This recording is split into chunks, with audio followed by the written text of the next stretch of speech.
CCP's killed-to-order doctrine has massive implications for U.S., says ATL's Jekielek. An Israeli doctor recounts with horror how a patient of his scheduled a heart transplant in China on a 2-week timeline. A Chinese doctor for the elite details how he procured 8 kidneys in short order to find the perfect match for a particular client seeking a transplant. A data scientist discovers that transplant numbers published by Chinese institutions have been falsified at a national scale. Although the Chinese Communist Party has worked for years to try to discredit allegations of forced organ harvesting, 20 years of evidence point to a system where innocents under the regime are killed to order, and countries such as the United States are being coerced into silence or complicity. It has deep, profound national security implications, because we're working with a regime that has killed to order as a standard part of its operating methods, author Jekielek said in a Voice of America interview aired February 20. We train those surgeons in significant number. We provide all sorts of solutions and technology. We fund some of those hospitals that are involved in forced organ harvesting. You have partnerships between research institutions, he added. The national security implications are massive. Jekielek, host of Epoch TV's American Thought Leaders and the Washington bureau chief of the Epoch Times, has followed the issue for 20 years, and his new book Killed to Order represents the culmination of 2 decades of mounting evidence that the CCP is killing people of faith, ethnic minorities, and anyone else it may deem an enemy of the state, in order to harvest their organs for profit or the health of regime elites. The book delves into the origins of the Chinese Communist regime's organ harvesting industry, the body of proof contradicting the regime's official line, and how the free world has become complicit, sometimes unwittingly, in what some call a crime against humanity. CCP dehumanizes targets. How did the CCP build out a system where anyone around the world can pay 6 figures and receive a new heart in 2 weeks when wait times are usually counted in years? You have to have someone that matches you, so it has to be a catastrophic accident, the size of the organ has to be right, the blood type, the tissue has to match. That's why people wait years in a civilized society for this to work, Jekielek said. But in China? 2 weeks and they've got the person ready to be killed to order. Ethical organ transplantation regards donation as an altruistic act.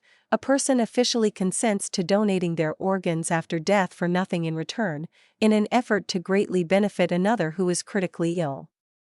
Medical advances now also enable organ donation from living donors, which comes at a risk to the donor. A black market exists wherein organs are sold and trafficked, but the CCP's organ harvesting is beyond that.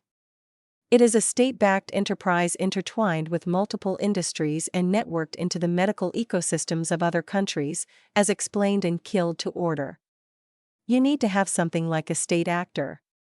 It's a very unique situation, because you have to be able to push coercive power through into a population, Jekielek said.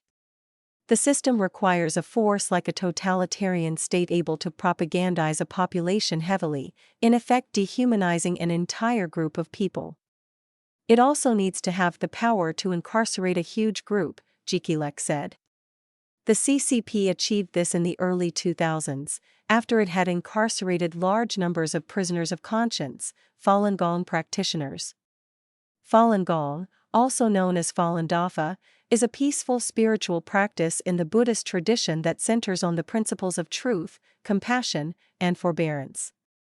It was introduced to the public in China in the early 1990s, and by the end of the decade, official state estimates counted around 1 in 13 Chinese practicing Falun Gong.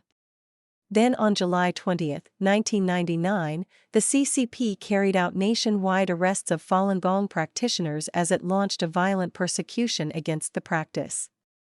It was very grassroots, very different than very hierarchical communist structures, and the dictator at the time, Jiang Zemin, decided, to use his words, eradicate it, Jekielek said.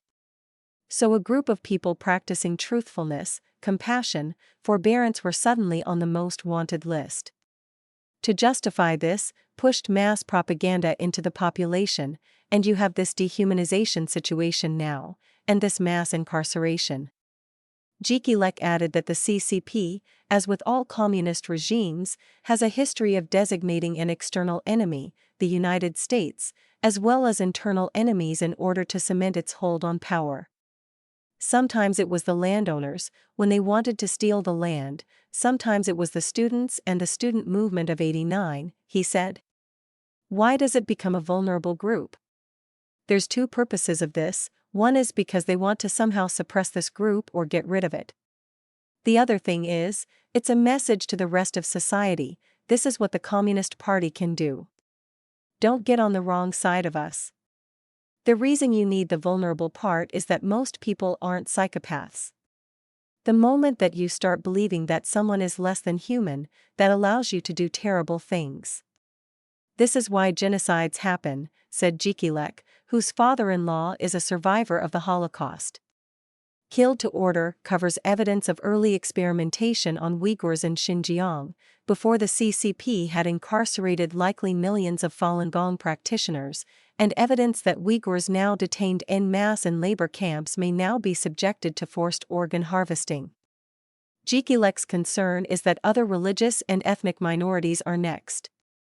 My big fear right now is, if we don't act on this right now, we're going to be adding perhaps Tibetans, because that's another vulnerable group, and more recently House Christians, he said, pointing to the mass arrests of Zion Church leaders and controls on the Catholic Church in China. I don't know where that leads, but it looks to me like the regime is ramping up persecution of Christians, and I'm worried that these groups will be added in significant number as well for this whole Killed to Order doctrine, Jekielek said.